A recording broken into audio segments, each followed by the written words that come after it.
جس جنت کا پرہیزگاروں سے وعدہ کیا گیا ہے اس کی شان یہ ہے کہ اس کے نیچے نہریں بہ رہی ہیں، اس کے پھل ہمیشہ باقی رہنے والے ہیں اور اس کے سائے بھی۔ یہ ان لوگوں کا انجام ہے جو متقی ہیں، اور کافروں کا انجام دوزخ ہے۔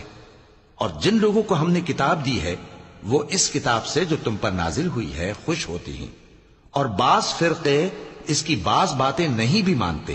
کہہ دو کہ مجھ کو یہی حکم ہوا ہے کہ اللہ ہی کی عبادت کروں اور اس کے ساتھ کسی کو شریک نہ بناؤں۔ میں اسی کی طرف بلاتا ہوں اور اسی کی طرف مجھے لوٹنا ہے۔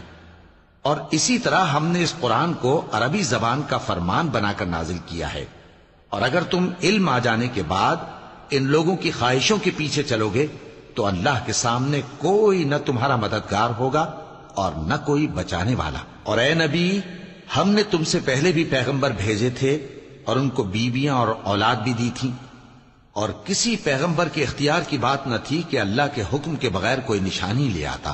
ہر حکم قضا کتاب میں لکھا ہوا ہے۔ اللہ جس چیز کو چاہتا ہے مٹا دیتا ہے اور جس کو چاہتا ہے باقی رکھتا ہے، اور اسی کے پاس اصل کتاب ہے۔